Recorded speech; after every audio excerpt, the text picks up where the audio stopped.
예, 안녕하세요. 인생 서점입니다.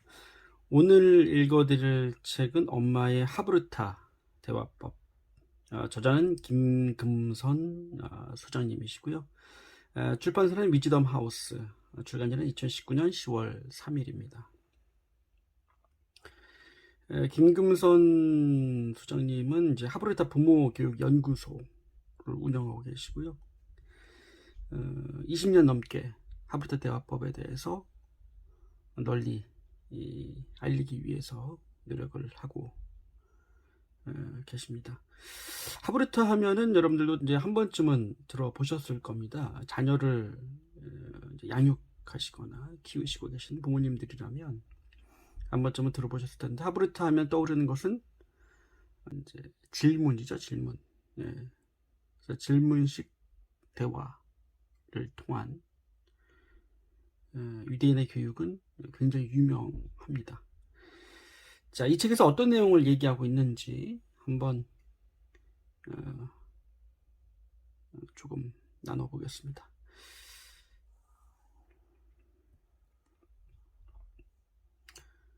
자, 유대인은 아이와 신뢰를 형성하기 위해 리치 대화법을 사용한다. 리치. 자, 리치란 reflect, 반영, encourage, 격려, accept, 인정, choice and change, 선택과 변화, hold and hug, 수용과 포용. 이게 머리 글자다.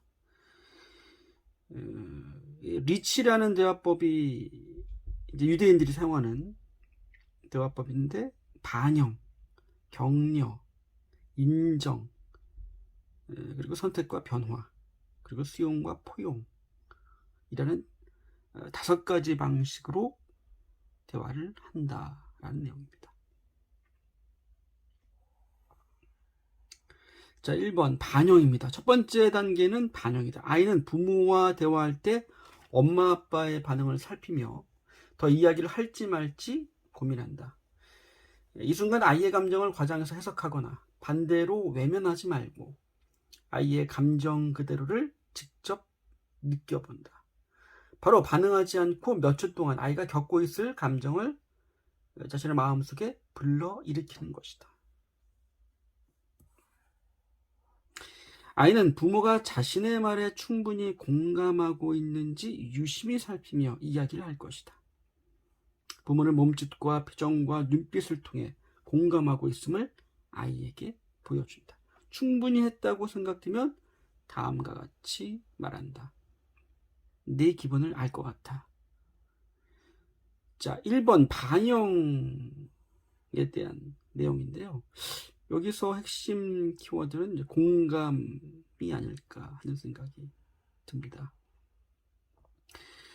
아이들은 이제 부모와 대화를 하면서 부모의 어떤 표정을 잘 살피는 것 같아요. 그래서 자기가 혹시 무언가를 잘못했는지, 또 혼나지는 않을까, 꾸중을 듣지는 않을까, 뭔가 잘못된 것은 아닐까, 부모에게 미움을 사진 않을까, 이러한 걱정을 하게 되죠.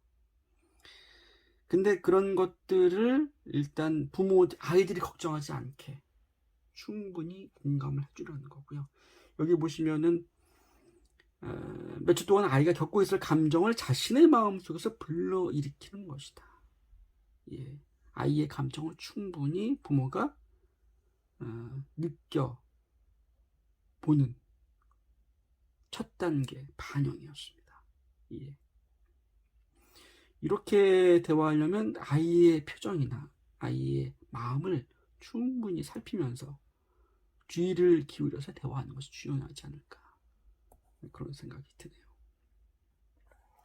자, 2번 격려입니다. 두 번째 단계에서는 아이에게 집중하는 모습을 보이며 좀 더 자세한 이야기를 듣고 싶다고 표현한다. 그리고 지금 느끼고 있는 감정에 대해 좀 더 설명해달라고 부탁한다. 아이의 이야기가 충분히 들을 만한 가치가 있음을 인식시키고 아이의 감정과 생각을 존중하고 있음을 느끼게 하는 것이다. 무슨 일이 있었는지 좀 더 말해줄 수 있어? 자, 여기에서의 두 번째 격려, 이 두 번째 단계에서는 키워드가 존중이라는 단어가 딱 눈에 들어오네요. 예. 자, 무슨 일이 있었는지 좀 더 말해줄 수 있어? 그래서 어떻게 됐는데? 한 번 더 질문을 하게 됩니다. 첫 번째, 공감이라는 충분히 아이의 감정을 살피고 표정을 살피면서 아이의 이야기를 더 들을 만한 가치가 있음을 표현하면서 이야기를 듣고 나서 2단계 격려차 2단계에서는 어떻게 합니까?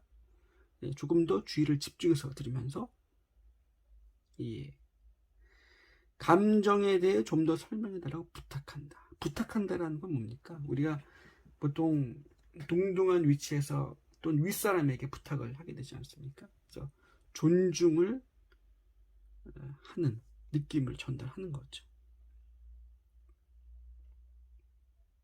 그렇죠? 아이의 감정에 대해서 네가 어떻게 느끼고 있는지, 네가 무엇을 느꼈는지 좀 더 말해줄 수 있어? 어떻게 됐는데? 라고 한 번 더 질문을 하는 거죠. 예, 존중하는 마음으로. 그렇죠? 이렇게 대화하면 아이가 더 속에 있는 얘기들도 쉽게 꺼낼 수 있을 것 같습니다. 아이가 무슨 일로 그러는지 다 알고 있다는 식으로 말하는 것은 금물이다. 섣불리 단정해서는 안 된다. 예, 판단해서는 안 된다는 얘기죠. 그러면 아이는 자신의 감정을 지지받고 있지 않다고 생각해 입을 다물고 만다. 자신의 감정을 지지받고 있지 않다는 생각을 갖게 되면 얘기하기가 싫어지죠. 어른도 마찬가지입니다. 자, 자신의 감정을 지지받지 않고 있다는 생각 때문에 예, 그 아이의 감정이 중요하다는 얘기겠죠. 그렇죠? 예, 저도 자녀에게 가끔 이런 말 합니다. 자녀가 조금 기분이 안 좋게 느껴지거나 속 이야기를 이제 드러내지 않고 조금 뭔가 기분이 좋지 않아 보일 때 이런 얘기를 저도 가끔 하는데 가장 중요한 것은 너의 감정이다. 너가 얘기해 주지 않으면 아빠는 그것을 모를 수 있다. 이런 얘기를 가끔 자녀에게 하곤 합니다. 예. 가장 중요한 것은 너의 감정이다. 부모의 감정도 아니고, 그죠? 너의 동생의 감정도 아니고 가장 중요한 것은 너의 감정이다. 이런 말을 자녀에게 이야기를 하면서 대화를 했던 경험이 있습니다. 자신의 감정이 가장 소중하다는 것을 알 때 아이가 또 스스로 자신의 감정을 들여다볼 수 있게 되고 자신의 감정에 대해서 솔직하게 부모에게 얘기할 수 있지 않을까 하는 생각이 듭니다. 자, 세 번째 단계는 인정입니다. 세 번째 단계는 아이의 감정을 인정하는 것이다. 나도 너와 같은 기분이 들어. 나도 그런 적이 많았거든. 그렇죠. 부모의 입장에 있어서 공감을 넘어서서 나도 그런 적이 있었단다. 나도 예전에 그런 일이 있었어. 또 너무 이 이야기가 길어지면 또 그죠? 아이에게는 지루한 시간이 될 수 있기 때문에 좀 여기에 나온 멘트대로 그죠? 김근선 소장님께서 말씀하신 이 멘트대로 짧게 공감을 눈빛으로 첫 번째 1단계 전달했다면 표정과 눈빛으로 전달했다면 세 번째에서는 직접 언어 표현으로 이렇게 인정해주는 단계가 필요한 것 같습니다. 상처 입고 부정적인 감정을 느끼는 것은 자연스러운 현상이라고 인정해준다. 잘잘못을 따지거나 비난하지 않는다. 아이가 지지받고 싶어하는 마지막 보루는 부모다. 밖에서 비난받거나 지적을 당하거나 갈등이 생겼을 때도 부모만큼은 자신을 이해해 줄 거라는 믿음이 있어야만 자신을 심리적으로 지탱할 수 있다. 자, 세 번째 단계에서는 저의 관점입니다. 이 키워드가 믿음이라는 단어가 보이네요. 아이가 그러니까 학교에서나 또 밖에서 비난받거나 지적을 당했더라도 부모만큼은 자신을 이해해 줄 거라는 믿음이 있을 때 그 아이는 버틸 수가 있게 되는 거죠. 그렇죠? 그래서 부모는 나를 어느 순간 어떠한 일이 있어도 나를 믿어주는 존재라는 그 관계, 그것을 만들어가는 과정이 이런 리치 대화법을 통해서 가능할 것 같습니다. 예, 그렇죠? 대화하는 순간에 저희가 부모 입장에서 아이에게 좀 아이 입장에서 봤을 때 성의 없이 대화를 하게 되거나 아이와 아이 컨택도 하지 않은 상태에서, 그죠? 왜냐면 바쁘다 보니까 그렇게 대화할 수 있지 않습니까? 아이와 얼굴을 바라보면서 충분히 주의를 기울이면서 대화를 못하는 경우가 거의 대부분이지 않나 그런 생각이 듭니다. 이러한 대화법들을 알고 있다면 좀 더 아이에게 주의를 기울이고 아이의 감정을 느끼면서, 그리고 언제든지 너희의 감정을 존중하고 부모를 믿게 해줄 수 있는 그러한 대화의 공간과 시간을 만들어갈 수 있지 않을까 하는 생각이 듭니다. 자, 네 번째 단계입니다. 선택과 변화. 아이가 도움을 받고자 말을 꺼냈다면 감정을 공유하는 것만으로는 충분하지 않다. 문제 해결을 위한 방법을 찾도록 격려해 주어야 한다. 이때 섣불리 충고하거나 아이의 괴로움을 과소평가하지 않도록 조심한다. 아이는 부모의 섣부른 판단이나 결정을 원하는 것이 아니다. 아이 스스로 해결책을 찾을 수 있는지 가만히 지켜보자. 해결책을 제시하지 말고 다음과 같이 질문한다. 어떻게 해결하는 방법이 없을까? 예. 하브르타 하면 이제 떠오르는 것이 질문이겠죠. 역시 질문을 통해서 아이가 스스로 사고하고 현재 갖고 있는 문제에 대해서 스스로 생각해 볼 수 있는 기회를 주는 거죠. 이 질문이 빠진다면, 그죠? 이 질문이 빠진다면은 아이는 그 생각할 수 있는 기회 자체가 사라지게 되는 거죠. 저희가 물론 교재나 교과서를 통해서 배우는 공부도 중요하지만 일상생활에서 어떻게 그것들을 대처해 나가는지, 그 문제를 어떻게 바라보는지도 굉장히 중요합니다. 이러한 과정은 부모의 어떤 지혜나 통찰을 통해서 아이들이 배울 수 있는 아주 중요한 인생 공부의 기회가 되는 거죠. 그렇죠? 부모가 깨어있고 이런 것들을 아이에게 어떻게 생각할 수 있는지 질문을 아주 적절한 질문들을 던져준다면, 그렇죠? 아이는 그것을 조금이라도 생각해 볼 수 있는 여지가 생기고, 그런 것들이 반복되고 또 다시 또 그러한 상황들이 왔을 때 아이들은 사고할 수 있게 되고 점점점 사고의 깊이가 깊어지겠죠. 지나치게 빨리 조언하고 충고하면 아이는 고통스러운 경험을 통해 통찰력을 기르거나 문제를 해결할 수 있다는 자신감을 얻을 기회를 놓치고 만다. 아이가 문제 해결 방법을 찾지 못하고 도움을 요청하면 일방적으로 방법을 제시하기보다는 같이 찾아가는 것이 바람직하다. 그렇죠. 아이가 조금 생각하기 좀 어려운 문제일 수도 있지 않습니까? 부모가 보기에는 어떻게 하면 된다라는 것이 금방 나오지만 자녀 입장에서는 전혀 그것이 어려울 수 있거든요. 그렇게 되면 그것을 어떠한 답을 제시해 주는 것이 아니라 스스로 생각하시 어렵게 느껴진다면 함께 우리 찾아볼까? 한번 생각해 볼까? 라는 얘기와 함께 찾아가는 시간을 갖는 것도 굉장히 중요할 것 같습니다. 일단은 이러한 대화를 아이와 하려면 부모의 마음 자체가 조금 어떤 여유가 있어야 될 것 같습니다. 예. 마음에 어떤 공간이 있어야 아이와 충분히 대화할 수 있는 시간이 만들어지겠죠. 부모 자체 안에, 마음 안에 부모가 일단 힘들거나 또 정서가 불안정하거나 또 부모가 심리적으로 여러 가지 많은 이슈가 가득 차 있는데 자녀와 이러한 대화를 할 수는 어렵겠죠. 일단 부모 자체도 정서적으로 안정돼 있는 그러한 상태가 중요한 것 같습니다. 부모도 아까도 말씀드렸습니다만은 부모도 먼저 자신의 감정을 들여다보고, 그렇죠? 소중하게 생각을 해야 되겠죠. 예. 5번째입니다. 수용과 포용. 마지막 5단계는 수용과 포용이다. 부모에게 이야기하고 감정을 함께 나눈 점을 칭찬해준다. 고민이나 감정을 부모와 공유했다는 사실 자체를 높이 평가하고 그에 대한 고마움을 표현한다. 그렇죠. 자신의 속 이야기를 꺼낸다는 것. 그렇죠. 특히 어른이 되면은 자신의 속 이야기를 꺼낸다는 게 쉽지가 않습니다. 점점점 자랄수록 사람은 자신의 속 이야기를 꺼내기가 어려워지죠.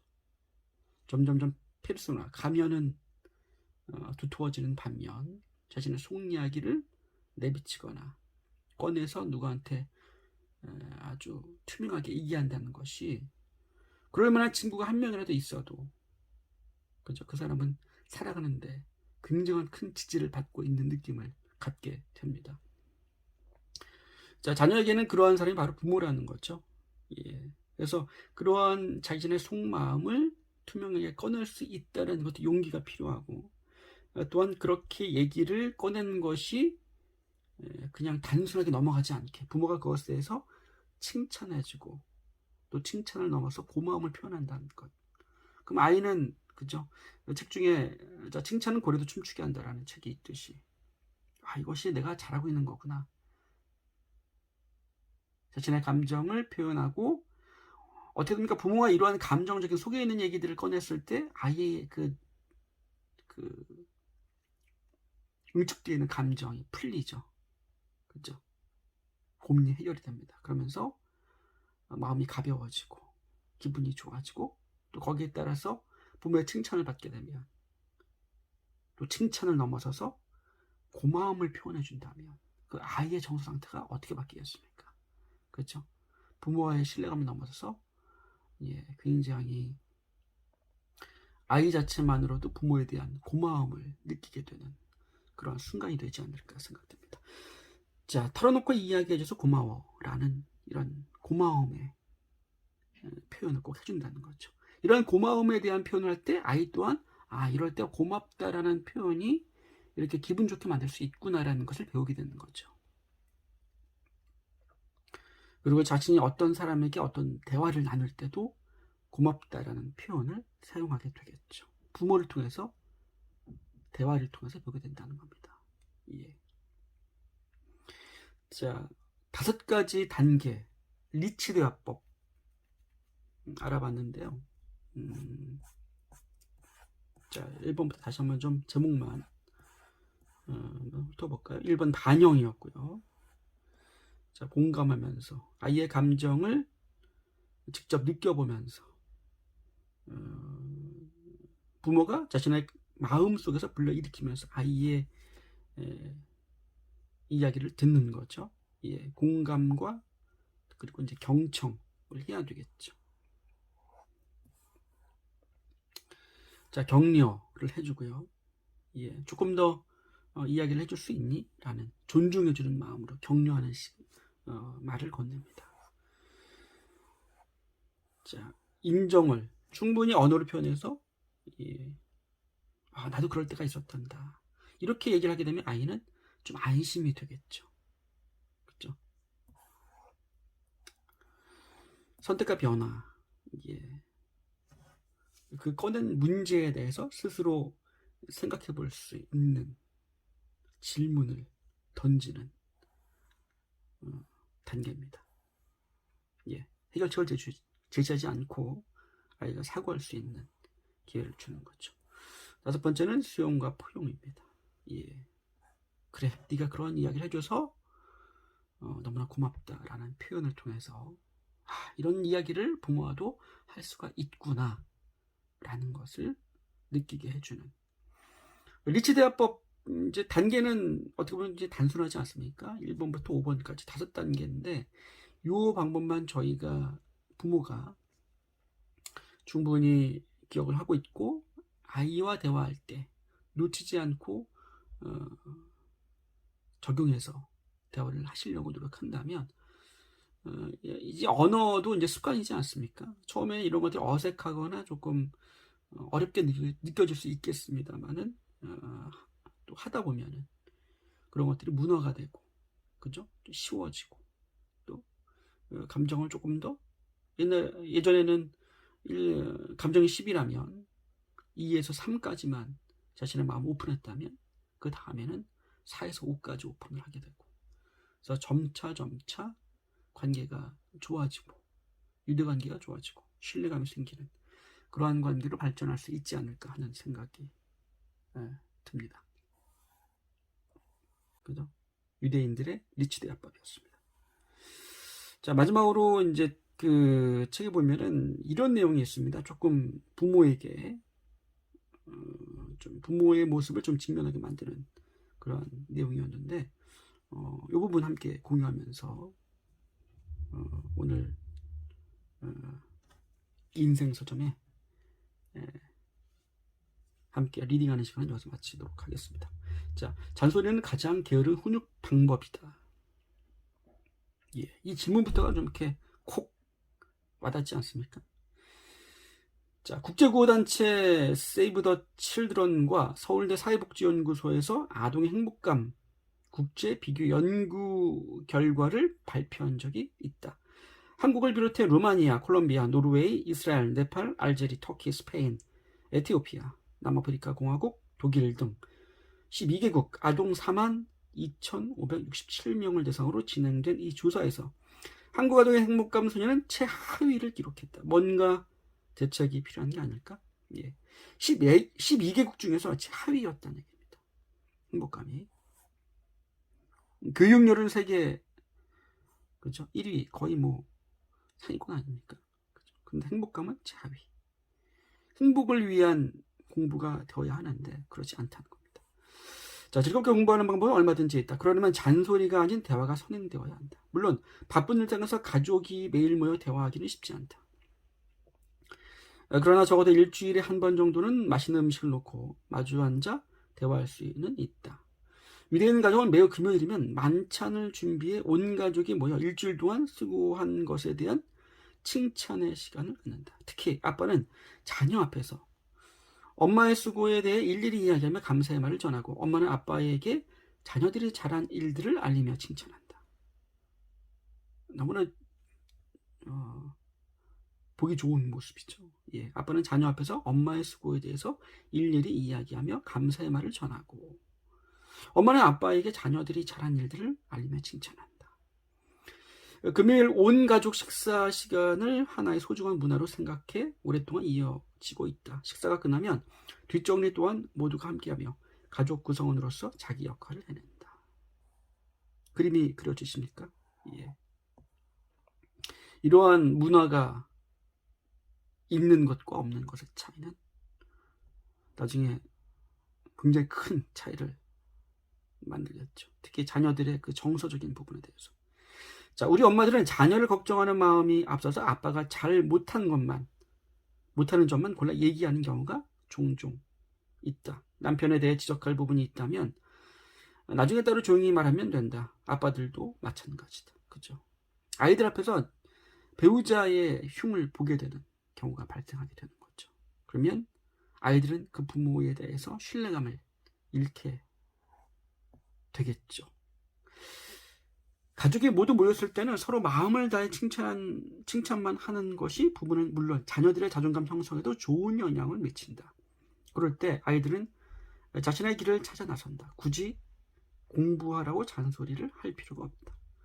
일단 가족 안에서 일어나는 그러한 관계가 너무나 중요하다는 얘기겠죠.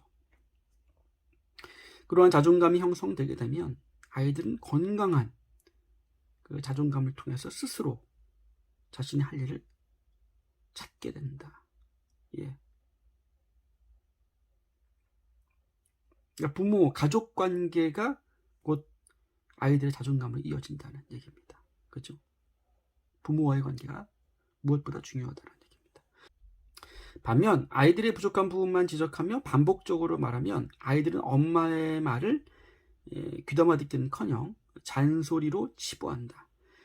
교육 효과는 제로, 오히려 갈등만 일어난다. 효과가 없다는 걸 이내 깨닫지만 부모들은 잔소리를 멈출 수가 없다. 그것 말고는 다른 방법을 모르기 때문이고 손쉽기 때문이다. 잔소리는 가장 게으른 훈육 방법이다. 그죠? 언어 습관대로 마음이 떠드는 대로 이게 내뱉게 되는 거죠. 그죠? 이게 이제 그런 것 같습니다. 깨어있지 못하게 되면, 여과하지 않은 상태로 말이 나가게 되면 아이 입장에서는 잔소리가 되는 겁니다. 그렇죠? 잔소리라고 하는 것은 보통 동등한 관계에서 이루어지지 않죠. 보통 자기보다 낮은 사람이다라고 생각할 때 아주 말이 쉽게 나가게 됩니다. 여과 없이 나가게 될 때, 그 언어 습관이 잔소리가 되는 거죠. 자, 쉽지 않겠지만 지금부터라도 잔소리를 멈추자. 대신 질문을 통해 스스로 생각할 시간을 주자. 그러면 감정이 상하지 않는다. 아이는 자신이 존중받는다고 느끼고 자존감을 훼손당하지 않으면서 엄마의 말을 순수하게 받아들이게 된다. 그러니까 잔소리 대신에 질문식 대화로 바꾸는 겁니다.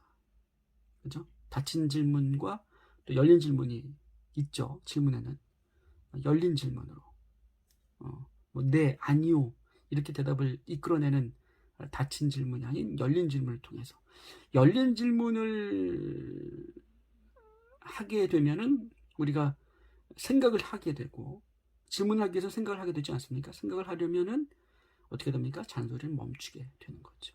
그래서 아이와 대화할 때는 질문을 던지는 연습을 해야 될 필요가 있다는 겁니다. 그 질문을 통해서 아이들은 사고할 수 있게 되고, 그죠? 존중받는 느낌을 갖게 됩니다. 또한 덤으로 부모의 잔소리라는 습관도 사라질 수 있다. 그렇게 생각해 볼 수 있을 것 같습니다. 너무나 유익하고 또 부모들이 자녀 양육하는 데 있어서 반드시 생각해야 하고 기억해야 될 내용인 것 같습니다. 엄마의 하브르타 대화법, 부제로는 아이를 혼내기 전에 읽어야 할 엄마의 하브르타 대화법이었습니다. 김금선 소장님이었고요. 출판사는 위즈덤 하우스였습니다. 자, 오늘은 여기까지 하겠습니다. 오늘도 좋은 하루 되시고요. 또 뵙겠습니다. 감사합니다. 출판사는 위즈덤